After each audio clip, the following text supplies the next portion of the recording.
Hi everybody, this is going to be a different kind of guide. I want to talk about an overall game plan for the current meta in set 3.5. I like to call this overall game plan the play what you hit approach. Polt will be very happy. So, before we get into anything, let's just talk about what changed between set 3 and set 3.5 after the mid set expansion. Flexibility as a player definitely trumps all. This is because of a few factors. This patch, there are 5 more units in total, and all the 3 costs now have 2 extra copies in the shared champion pool. This might be a small change to some of you, but it does mean that there are more units, and that also means there's a lower chance of hitting specific units. Okay, so it's harder to force comps, making you lean towards flexibility as a player. All the power at this time in the meta is in 3 and 4 cost units. Okay, this means that again, it's just harder to force. In the previous patch, Void Brawlers, Xayah were very strong comps, and there were Hyper Roll comps, where it was very consistent to hit level 1, 1 cost 3-star units, because the odds were so high. However, now that all the power is in 3 and 4 cost units, you have to hit your carries in the mid game, and there's already a lot more variance or luck when it comes to hitting your carries in the mid game. So again, you have to be more flexible with your early game comp, and then how to transition into mid and late game. Maybe the biggest change in terms of the game mechanics is that the sellback value has increased hugely. Before, if you had, let's say you had 3 Vi's, that would combine into a silver Vi, right? A 2-star Vi, and you'll have invested 9 gold into that unit. If you sold that 2-star Vi, you would get 5 gold back, so overall you would lose 4 gold. However, in this patch, that has been changed, so you're always going to get the original cost back minus 1 gold.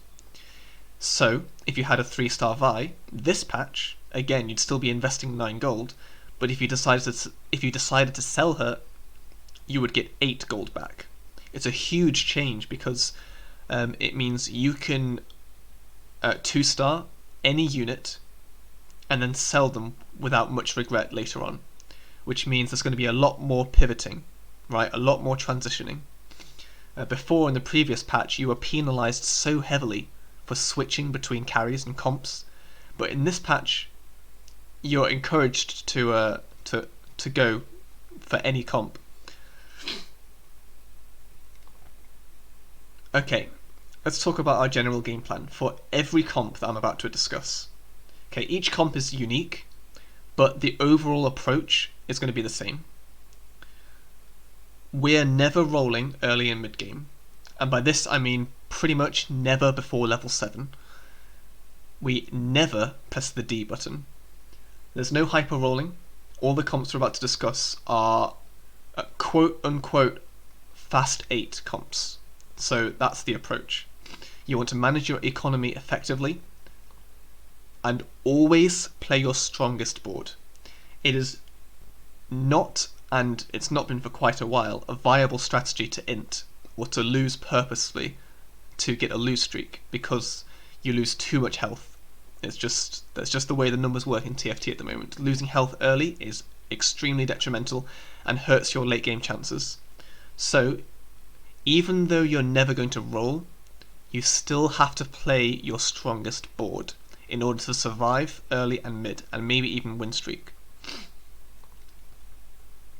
We're going to level aggressively. This is kind of in theme with managing our economy. One example that I did last video was that if you were level 5, 8 out of 20 XP with 32 gold, you could level up 3 times, spend that 12 gold to hit level 6 to make your board stronger, but perhaps more importantly, gives you a higher chance to hit 3 and 4 cost units. Okay?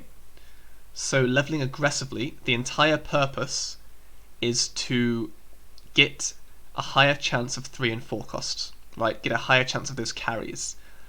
Having an extra unit on the board is kind of nice and will obviously help play your strongest board because it will make your board stronger. That's a nice little side effect. But the main purpose of leveling aggressively is to get to 8 quickly. Is to find your carries with a higher chance.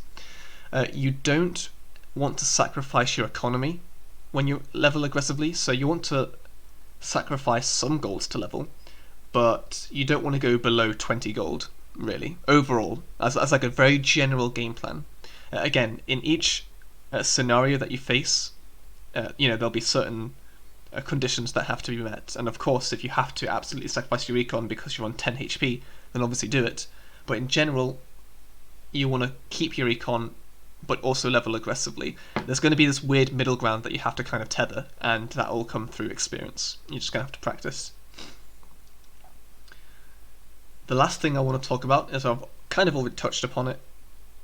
All the comps we're about to discuss are fast 8 comps. So you want to hit level 8 and stabilize. And what I mean by that is when you hit level 8 and you still don't have the meta comp, you're going to want to start slow rolling to find those units. Okay. When you hit your comp at level 8, you may think about pushing to level 9, but in the majority of your games, you're going to stay at level 8 and roll, because that's just how the luck works in TFT. Okay, before we get into the specific comps, I just want to throw out a disclaimer that all of the common comps, all of the meta comps that I have seen, I'm going to about to discuss, I have seen in my personal high elo games. My personal high elo games. So, it is my take, so take it with just a pinch of salt. My view might be slightly different to someone else who's also in the high elo games. That being said, I have backed up my presentation and my research with data from lolchess.gg. It's a very reputable site, and their data refreshes every 24 hours. Since the patch came out, I've pretty much been using this site to study, analyze the game, and see what's strong, see what's weak, why not, etc. So, also, lolchess.gg is also where I get all of my ideas for meta comps. It's good as well, because if I compare the meta from lolchess.gg and I compare it to my experience in high elo games, it's pretty much the same. Like all the meta comps that are mentioned on this site, I see it at a high frequency in my games. Also, if I go the comps, then I tend to find more success than if I try and improvise and go off meta. So that's always a good sign, right? Oh, one more thing. It's more about the first point, but please don't be angry if your favourite comp is not in the meta list. It's just how it is, you know. If your comp's not there, then it's just not a strong comp. Please don't be mad, but just try and learn from it and learn from the presentation. So, let's talk about the main meta carries at the moment. On the left, we have all of the AD meta carries. So you've got Vayne, Irelia, Jhin, and Jinx. And on the right, we have the AP carries. Cassiopeia, Teemo, and Victor.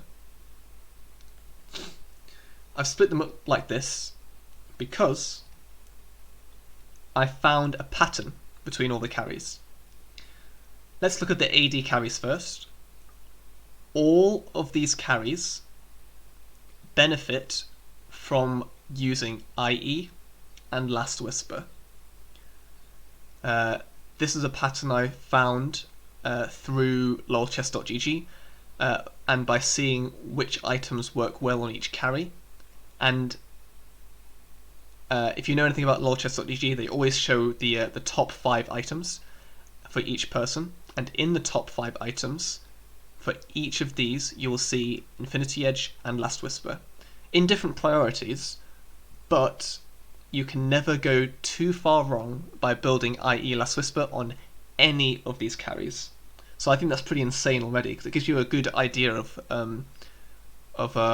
what to do. In addition to IE and Last Whisper, most of these carries will use GA and or Giant Slayer. The only one that does not use GA is Vayne, because her ult is a pretty defensive ult already, so she doesn't need any defensive items. And the only one that doesn't have Giant Slayer in the top 5 item slots is Irelia. Though, I don't personally see a reason why Giant Slayer shouldn't work that well on Irelia. It gives her 20% extra bonus damage, bonus true damage, and against beefy tanks, then she'll do 80% more, so I think that's completely fine. So, for example, if you had IE Last Whisper GA, you could slam it on your Jhin, or you could slam it on your Jinx, or you could slam it on your Irelia. It's really good to have this kind of flexibility with the items, because you can use any of the carries. That being said, you might have noticed already that in all these items, the common component item is BF Sword. That means in your early game, if you have a couple of BF Swords, you're likely going to want to build these items. And if you're going to want to build these items, you're already thinking about an AD-oriented comp.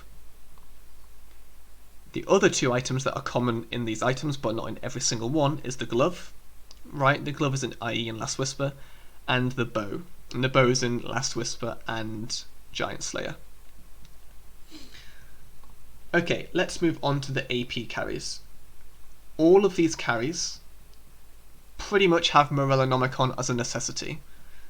This healing reduction is too valuable to pass up. Also, lolchess.gg claims, and I would also agree with that.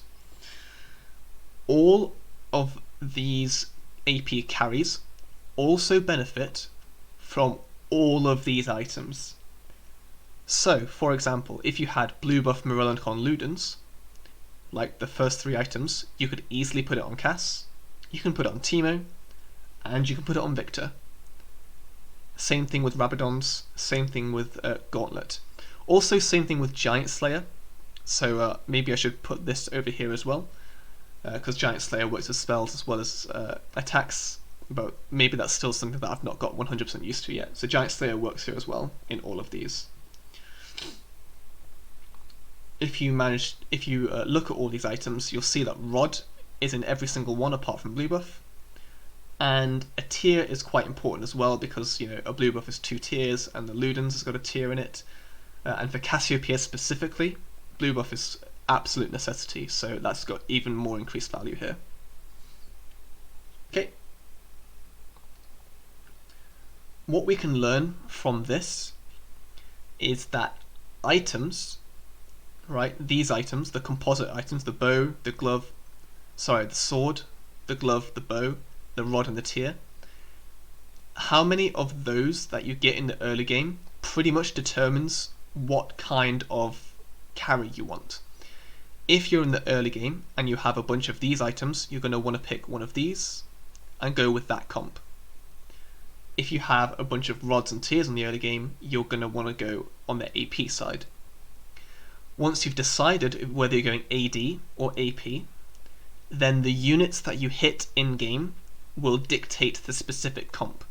Now what I mean by that is, let's say you've got Infinity Edge, Last Whisper on the bench, right? You've got these 2 items, the most important ones. You know you're going to go one of these 4 carries. Let's say you're in game with these, and then you roll over a Jinx. You buy the Jinx, you slam IE Last Whisper on Jinx, and you're pretty much heading towards a brawler comp, a blaster comp, right? That being said, you're not always going to end up with Jinx. You might hit like 3 Vaynes in the next shot, then you just switch out for Vayne, and again, that's where the flexibility comes in. So again, the items determine whether you go AD or AP, and then the units you hit will dictate the specific comp you go. Let's go through a couple of examples just to really allow you to understand. Let's say you're in game and you get a BF sword on the carousel and the minions give you these items. This should scream AD oriented carry right from the get-go. there is pretty much no world that going a sorcerer build, for example, would be better than going Jin here. So you're always focused on AD here. With that in mind, you're going to want to buy units in the early and mid game that correspond well with AD carry comps. For example, Caitlyn's a good person to slam IE Giant Slayer on, or Last Whisper Deathblade on. Same with Zed and Zaya, and I'm sure there are others, but these are just a few examples to show the kind of units that do well with these kind of AD oriented starting items. Okay, let's say you're in a different game, and this time you've got a completely different start. You've got the 2 rods, the tear, and the glove again. This should scream AP, right? This looks like a pretty well, it always depends what kind of carry you're going, but it looks like it's an AP carry game to me. So you're going to want to buy units in the early mid game that correspond with AP carry comps instead of AD carry comps, like Ahri, Ziggs, TF, and I'm sure there are others again, but these are just a few examples. In my opinion, Ahri is certainly the strongest early game carry, because if you slam Morella Nomicon blue buff on Ahri, she's just incredibly strong.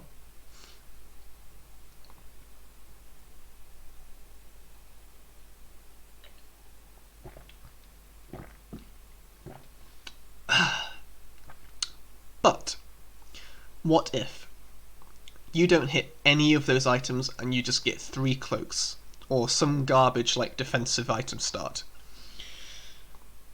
First things first, you're kind of unlucky. You're already at a disadvantage, in my opinion, because it's just not going to help you win. That being said, these kinds of items can be slammed on any front line. Like Dragon's Claw can be used on pretty much any front line. Like Jace, Gnar, Wukong, these are all the late game carries, not carries, the late game frontliners that you're going to want to look towards.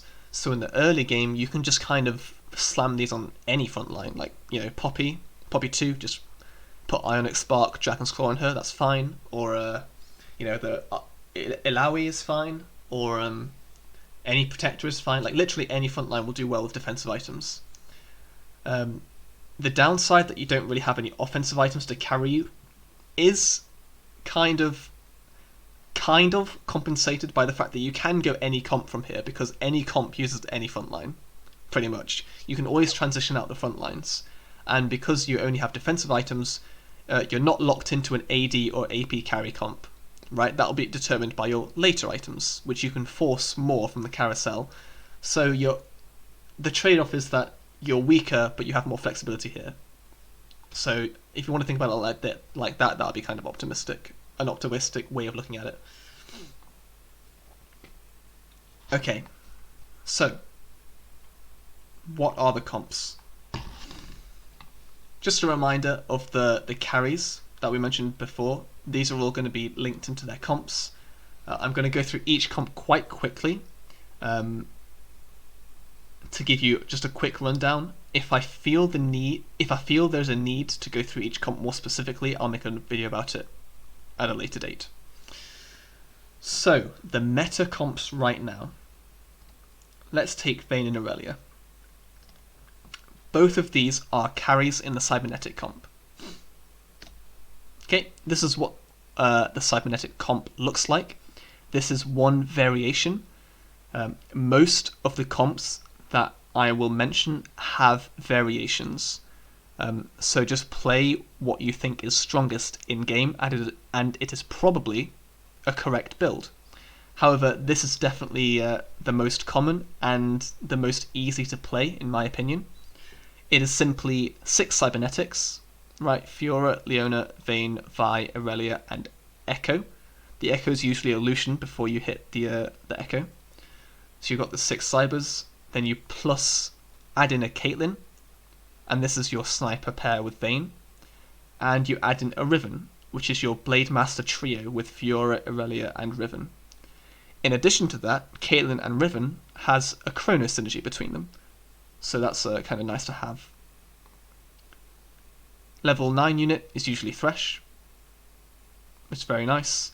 In some cases, you can still be level 8 and swap either Caitlyn or Riven for Thresh, depending on which one's your carry. So if you have Irelia as your main carry, you can easily swap out Caitlyn for Thresh, that's completely fine. If Vayne's your main carry, you can swap out Riven for Thresh, it's completely fine. As I said, there's variations. There are some variations where you just don't have Vayne, you have Lucian with med buff and Ezreal as a chrono, that's fine as well. Just try and be as flexible as you can with this comp, but stay within the meta. And again, that's kind of weird to say, but there's a middle ground that can be had there. Next comp. Let's take Jhin and Teemo. These two are both carries in the Astro Snipers comp. The Astro Snipers comp is kind of unique because it's the only comp where you have an AD carry and an AP carry, so it's the most flexible comp. This is, again, one variation of the Astro Snipers comp, and I think it's one of the most common. So let's talk about it. The Astro Snipers comp has the 4 snipers, right? It's got Caitlyn, Ashe, Jhin, and Teemo, with Jhin and Teemo as the carries. Each of the snipers has its own link to other parts of the comp. So Caitlyn is linked with Wukong, because that unlocks Chrono. Ashe unlocks Lulu, that unlocks the Celestial trait. And Teemo, when you pair it with Nautilus and Gnar, gives those 3 units Astro. And that's probably the most important on Teemo, because he's your carry, right? And getting him to cast his spells more often is very good. In addition to that, the Nautilus and the Wukong, right, these two, are vanguards, so it's just a nice little bonus to have to help your front line. The last sniper, Jhin, could link to Karma. Here we show Soraka, because it's kind of debatable right now which is better, Karma or Soraka. Soraka sees a lot of play because you've got, well, in this exact snip, you've got 9 units, so when she ults, she could potentially ult 9 units, which is very good value. You could also just swap out the Soraka for Karma and link the Karma to the Jhin or the Teemo, and that would give the Dark Star Splash, which is also good. Your level 9 unit is usually that Soraka or Karma, and that will actually link with the Lulu to give your Mystic Splash. Your level 9 unit could be other units as well. Again, this is just one variation, and there's many others that you could try here, but this is just the main one. Next up, let's bring Jinx down. Jinx is a carry in the Brawler Blasters comp. This is the most reliable one, in my opinion. So let's talk about it. We've got 4 brawlers: Malphite, Blitz, Vi, and Gnar. We've got our 2 blasters, Ezreal and Jinx. We have a 3rd rebel unit, in this case it's Asol, and we have 2 mystics as a nice little splash. The Blitz and the Ezreal gives Chrono naturally, so that's quite nice. And the 2 mystics, here we've got Soraka and Lulu. This can actually be swapped out for a wide variety of late game comps. As you'll notice, the 4 brawlers, 2 blasters and rebel, that's already 7 units. So when you're level 8, you actually have an open slot. I've had quite a few games where I went this comp and I ended up with a Janna 2 as my 8th unit because I don't have Last Whisper on my Jinx, for example, and they've got a front, and my opponents have got 4 vanguards, so I needed a way to get past them. Right, that's one way to do it. Another way is to level to 9, get 2 mystics. One alternative way is instead of Asol, you might have Ziggs, and your 8th unit could be GP for a Demolitionist. That's also good. You could have Thresh as your 8th unit, and then Wukong as your 9th unit, so you have 4 Chronos, and then on the bench, when you've got Thresh, you might have Urgot on your bench or something. There are endless possibilities for the, well, maybe not endless, but there are a lot of possibilities for the endgame with this comp, and that's actually why this is one of my favourites. as well as this comp actually being the one that I played the most last set with the MF variant. Okay, moving on to the AP section, we've got Cassiopeia in the Vanguard Mystics comp. This is the Vanguard Mystics. I actually made a full-length guide about this in a previous video, so check that out if you want a more in-depth guide for that. But for the sake of completeness for this video, let's talk about it real quick. Vanguard Mystics is simply made up of 4 Vanguards, and Jace is the main carry there, and 4 Mystics where Cassiopeia is your main carry there. Maud and Karma naturally gives the comp Darkstar, and your 9th unit can be Thresh, Urgot, Janna, whatever you want. A strong level 9 unit is what you're going for there. Last, and probably least to be honest, is Victor in the Sorcerer's comp. The Sorcerer's comp is statistically the weakest at the moment. That doesn't mean you can't run it, you can obviously still win with it, it's still viable. I think it's only a little bit weaker than the other comps, so it's completely fine, you just have to high roll it a little bit. Let's look at the Sorcerer's comp. This is, again, one variation, probably the most common variation you'll see because it's the easiest one to run.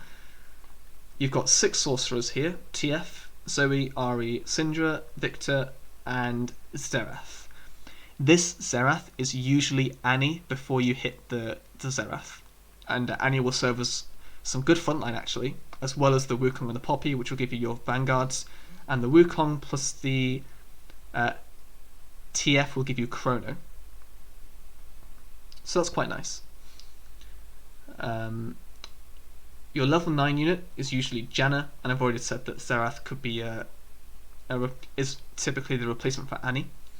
Janna's just a nice unit to have here. It converts all your attacks, auto attacks to is it true damage? Yeah, it's true damage, and you know that knock-up, the AoE knock-up is very nice, as well as the attack speed bonus. One really neat thing about the Sorcerers is that even though they're statistically the weakest comp in the game, if you manage to get a Star Guardian spat on Victor, it's possible to get 6 Star Guardians, 6 Sorcerers, and that dramatically increases the win rate of this comp. So that's just one nice little thing to note. Lastly, instead of Wukong, you could have a stacked Riven. Right, you could just give up on the Vanguard bonus and just go for Riven with the appropriate items of like GA, Rabadons, QSS, Brambles, Dragon's Claw, or anything defensive plus Rabadons basically. Because Riven can potentially pop off, but it is somewhat less consistent than the Wukong for the Vanguard bonus. Okay, let's just do a quick recap of the overall meta, and what I've just done is I've gone through basically the entire meta, and I've tried to construct an overall game plan. So I apologise if it was a lot of information at once, but that's because it is a lot of information. It's basically a lot of comps just in one video. So let's do a quick recap. Vayne and Aurelia, main carries in the Cybernetics comp. Jhin Teemo, main carries in the Astro Snipers comp. Jinx, the main carry in Brawler Blasters. Cassiopeia, the main carry in Vanguard Mystics. And Victor, the main carry in Sorcerers.